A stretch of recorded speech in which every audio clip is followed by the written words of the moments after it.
Spice up your workouts with these 5 deadlift variations.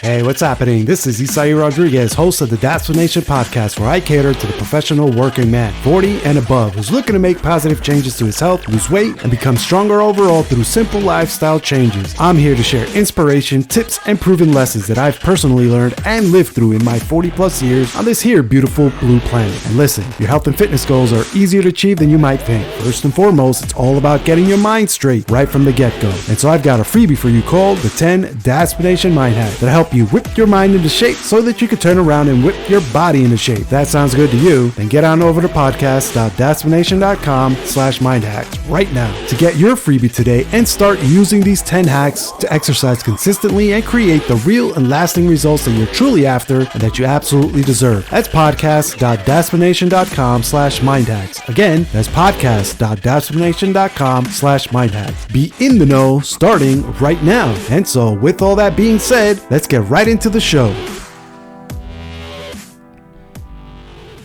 Oh yeah. How is everybody? How's it, how's it going? I hope you guys are doing great. I hope you guys find yourself in good health and good spirits. I hope you're having a great week. The winter is settling in over here. We've been getting lots of rain on the northern portion of the western part of the United States here in the golden state of California. But nonetheless, it's still been beautiful. We've been blessed. I'm blessed to be breathing. So I'm blessed to be here to bring you another episode of, the Destination podcast. So, things are good.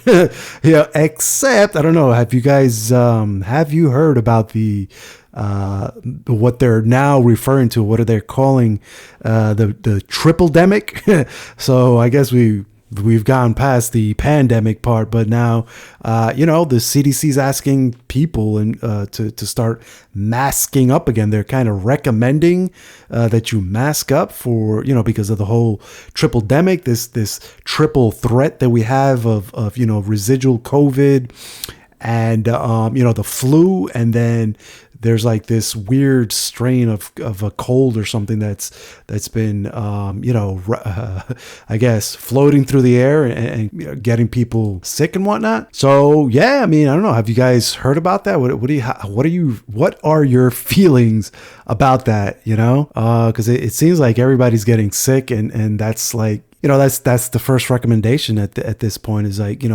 after everything we've been through, when something like this comes out, like this is like the new normal now. You know what I mean? Like when something like this comes out, this respiratory type of illness and whatnot, like the first thing they're going to do is, hey, mask up. So I don't know. We'll see where this goes, but it's not pretty out there, again, with the residual COVID and flu and all this stuff going around. I'm actually thinking about,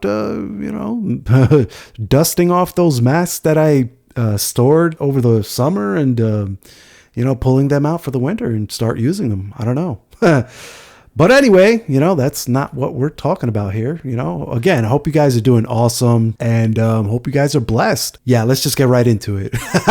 So what are we talking about in this week's, meat and potatoes, as I like to call it? We're talking about 5 variations of deadlifts so that you can add into your workout and basically spice it up. We want to keep things fresh. We want to keep things flavorful. You don't want things to go stale, so if you're looking for something to add into your workout or a different exercise to do, then look no further than the deadlift. So hey, there's a lot of people that think that the deadlift is simply a single exercise, and what they don't realize is that there actually multiple ways that you can do a deadlift that allow you to target specific benefits, So this is one of the reasons why I always say how useful the deadlift can be to your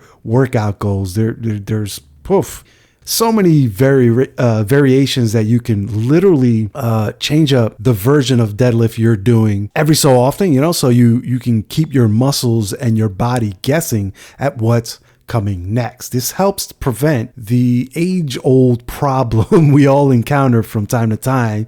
This whole, I don't know if you've heard it. I'm sure you have.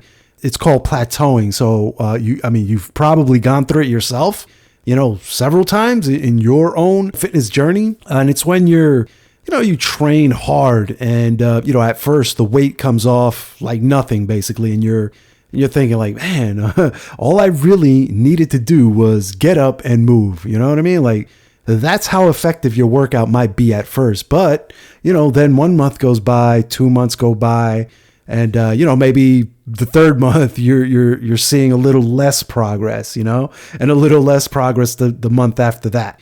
And, this happens until you literally just stop seeing any progress. You literally plateau. If you think of a line graph, if you can remember that far back to your elementary math days, think of the gains you're making in terms of a line graph where the line goes up and up at a, relatively like a 45-degree angle or so as you gain muscle and lose weight and whatnot. Like, that's your progress. And then by this third or fourth month, the, that line starts to level out. It hits 35% or 35 degrees and then, 30 and then 20 degrees. And before you know it, it's basically flat. You've hit that proverbial plateau. You ain't making any progress now. You've flatlined. Your gains are no longer, period. Well, deadlifts can help you break past that plateau point and get that line moving up in the right direction again. Because here's the thing. You can change up your deadlift variation after doing a particular version for 8 to 4 weeks. Like, this is tremendously beneficial for you because, it helps you continue to see those long-term gains that you're truly, truly after.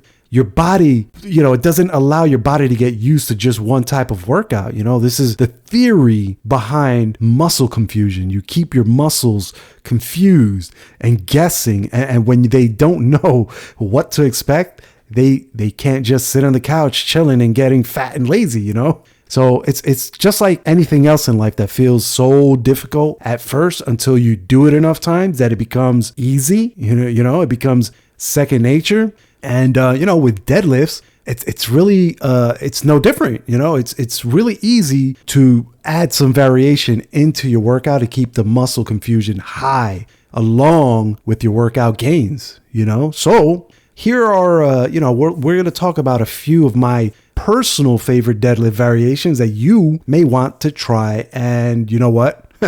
If you'd like to add another, hey, by all means, drop it down in the comments and let's all exchange some notes. Let's exchange some ideas, because that's how we learn. That's how we grow. That's how we get better together, So anyway, the first one on the list, and one of my personal favorites is the Romanian deadlift. These are great. I really love the RDL as they're more commonly known throughout the fitness world. I mean, they're great because they have you maintaining a slight bend in your knee as you hinge forward at the waist, so you shouldn't really go super heavy, but you can certainly load it up a bit. And, just remember that this is not necessarily for building power. It's more of a conditioning exercise. It helps build, strengthen your glutes and your hamstrings and your core, things like that. It's not like your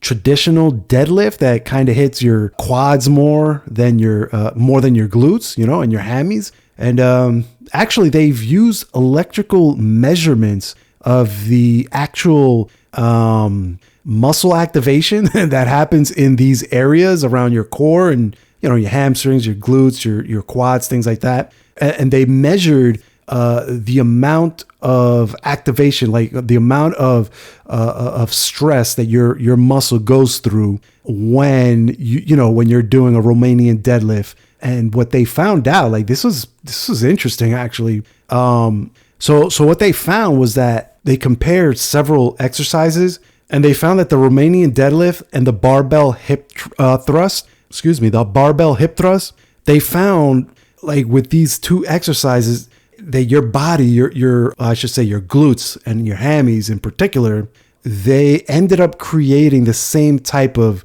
activation, the same glute activation during that movement, you know? So now if you're not aware, the barbell hip thrust, this is exclusively like a glute specific exercise. Like this is an exercise that's done when you're specifically trying to target your glutes, you know, your gluteus maximus. So think about it. The Romanian deadlift, the RDL, had similar muscle activation in that area. Can you say efficiency? I mean, really, such a great. Not only that, but both exercises, the Romanian deadlift and barbell hip thrust, they had much greater activation in the glutes than did a back squat. You know what I mean? That's crazy to think about because the back squat activates the same muscles or similar muscles to what you'd get if you did like, you know, a traditional deadlift. But, you know, with this in mind, the RDL, the Romanian deadlift, is a great way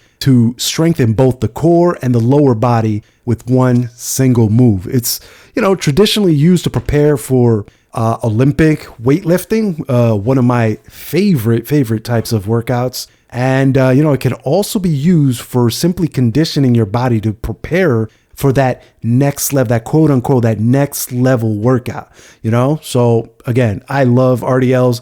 So practical, so useful. Yeah, power, conditioning, all in one package. You can't beat it, you know? But, you know, that being said, what's the second variation of deadlift spice? You might be asking that, but yeah, here it is. It's the HexBar deadlift. So with this variation, you use a hexagonal shaped bar, as the name implies, you know, and, you know, you basically stand inside the hexagon with the handles positioned parallel to the direction you're facing. It basically puts you in a suitcase style grip. So think as if you had, you know, two suitcases, one on each side of you, you know, pretty simple, right? You bend down, grab both suitcases and lift with your legs. You know, that's essentially the same movement we have with the HexBar deadlift. It's pretty natural, you know? So you have this, again, hexagonal shaped bar that has like hand grips. Again, think of two suitcases and then your plates or weights.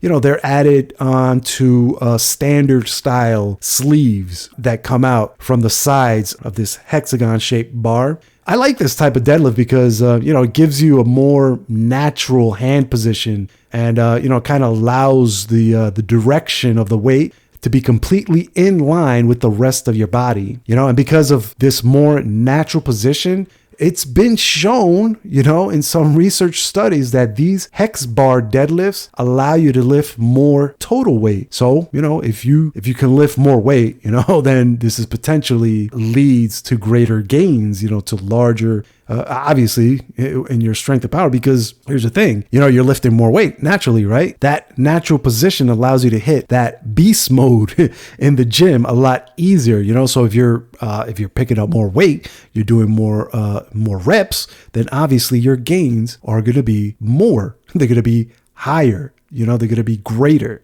So yeah, I really like the HexBar deadlift. Is again, it's natural position. It's easy to lift that way. You can go, like I said before, you can go light and a little bit more speedy, or you can load it up and really go beast mode. It's awesome. But yeah, the next variation to spice it all up is the Sumo deadlift. Now, just as the name said, like implies, like just as it says, the Sumo deadlift has you in a sumo stance. So think of, you know, how a sumo wrestler stands, and that's basically what we're talking about here, you know, right off the bat.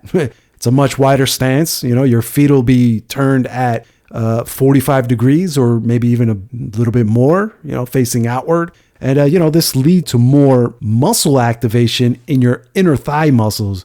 Now, depending on the type of athlete that you are, or better said, what type of athletic training you need for your specific sport, you know, this increased activation in your inner thighs can yeah, like it can really give you a good amount of leverage in competition. So obviously, if you're a sumo wrestler, this would be the perfect exercise for you. But it's not only for sumo wrestlers. You know what I mean? The reality is that sumo deadlifts are compound movements that, these movements that work, in this specific case, they work your legs, your quads, your glutes, hamstrings, calves, you name it, like all that area right there. It's pretty much the ideal exercise for anyone looking to develop muscle in their lower body. So if you're like me and wondering, what can I do in the gym to build these chicken legs up? Let me tell you, sumo deadlifts will do the trick. So keep that in mind when you're out at the gym, and you're thinking about, how do I work these? What should I do? Get out there, do some sumo deadlifts. Check it out. Try it. Give it a shot. Let me know.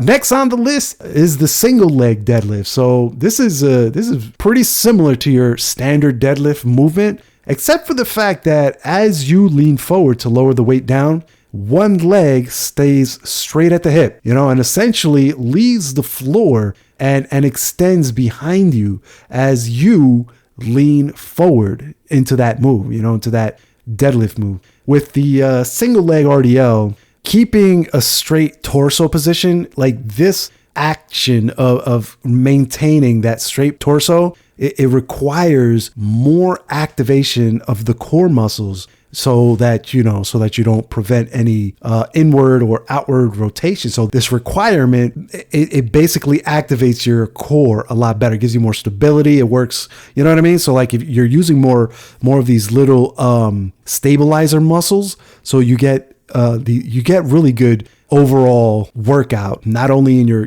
leg, the leg that you're standing on, but again in the torso area, in your midsection.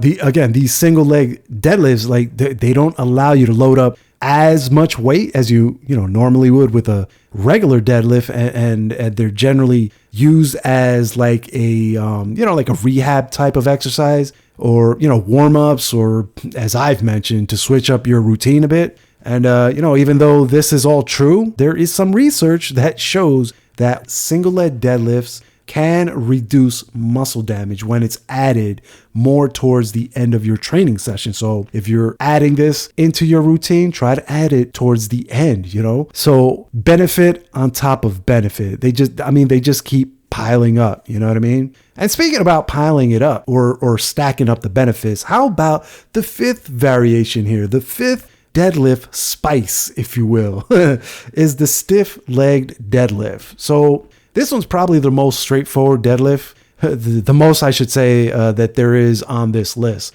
And it's done with your knees virtually locked straight. And I need to emphasize, emphasis on the virtually. It's virtually locked straight, because the reality is that you still want to keep a little or a slight bend in your knee.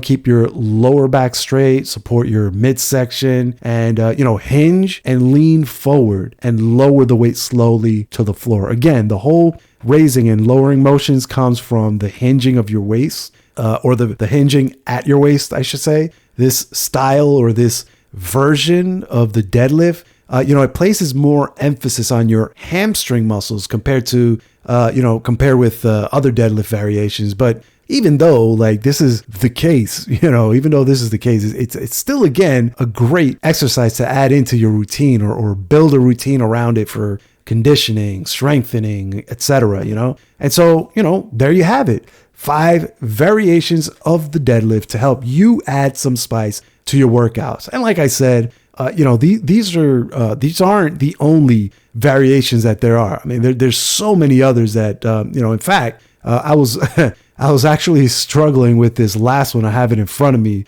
which I think I'm going to give it to you anyway, because it's just such a great exercise. You know what? So you know what?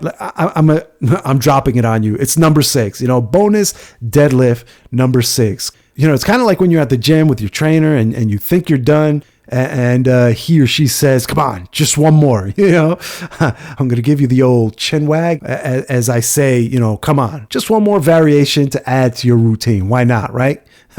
Number 6 is the deficit deadlift. Like I said, I was contemplating whether or not I wanted to mention this one. And, I just decided right now to add it in here because honestly, it's an awesome movement to add to your workout. And just like with all of these other variations, it's super simple to perform. With this version of deadlift, again, we're talking about the deficit deadlift. With this deadlift, you stand on a modestly raised platform. We're talking about 4 to 8 inches, modest, not low, not high, but just right. So 4 to 8 inches should be just about right. And now, this is obviously in relation to the resting position of the barbell, the whole 4 to 8 inches. So wherever that barbell rests, you want to be 4 to 8 inches higher, you know what I'm saying, than where you would normally be standing. So this variation trains the same muscles as the regular deadlift, but it allows for a greater range of motion because of, obviously the lowered position of the barbell relative to your shin, So there's research that shows how these deficit deadlifts, it shows how they improve the strength and balance between your hamstrings and your quads. This improvement in strength can potentially reduce your risk for hamstring injuries. So basically, for most people, their quads are generally much more or much stronger than basically their hamstrings, And so this deficit deadlift allows you to even out the distribution of power between both sets of muscles. And so that's where the reduced risk of injury comes from. So, that's basically it. Like I said, this list of deadlifts is pretty, I wouldn't say extensive, but, these particular variations, these are my particular favorites. So, I mean, aside from your traditional powerlifting style of deadlift, like that is my ultimate favorite. These are the other ones that I truly like. I really love all of them because again, when you think about it, deadlifts are really safe for most people across all ages. As long as the weight is not hitting the excessive side, you know what I mean? But, other than that, if you maintain proper technique for all reps and the weight at a manageable limit, then, you're good. I mean, realistically speaking, the biggest danger happens when you don't maintain a neutral spine. That technique, if you don't maintain the spine straight and in alignment, and instead maybe you round your back as you pull the weight, especially if your spine actively moves while lifting weight, things like that. This puts too much pressure on the disc in your spine and can lead to injuries. This is basically how people injure themselves with a deadlift, by not keeping that neutral spine. Also, if you try lifting more than you're ready for, this will also lead to a compromised spinal position, as they say, basically bad form, aka, so realistically, you can easily fall out of neutral spine as you exert all your energy possible, like to try and pick up that barbell. So that's why that weight thing, that's why I mentioned, you don't want to overload your barbell with weight. Keep it at a manageable weight. And then obviously you work up to those weight plates, but taking a big deep breath to engage your core and abs before pulling the weight helps stabilize your spine under the load. And it, helps prevent the whole rounding of your back issue. So just something to keep in mind if and when you're trying to hit that max deadlift, you know what I mean? And, for God's sakes, if you have a spine or disc injury or any history of chronic back pain, I suffice it to say, you should talk to your doctor. I think this goes without saying, but be smart, get some professional guidance from a trainer, a therapist, or other licensed expert before going all in with the deadlifts. But, other than that, they're super safe and effective at getting the job done. And so there you go. So anyway, with all that said and done, that's it, you guys. That's my show for today. I hope you found some valuable information here, and if nothing else, I hope I've entertained you for a few minutes and was able to bring you a little manly sunshine to your day. Thanks for taking some time out of your day to listen to me. It's very much appreciated. And look, your health and fitness goals are easier to achieve than you might think. First and foremost, it's all about getting your mind straight right from the get-go. So I've got a freebie for you called the 10 Daspination Mind Hacks that'll help you whip your mind into shape so that you can turn around and whip your body into shape. Does that sound good to you? And head on over to podcast.daspination.com/mindhacks to get your freebie today and start using these 10 hacks to exercise consistently and create the real and lasting results that you're truly after and that you absolutely deserve. That's podcast.daspination.com/mindhacks. Again, that's podcast.daspination.com/mindhacks. Be in the know starting right now. Until our next chat, take care now. Bye.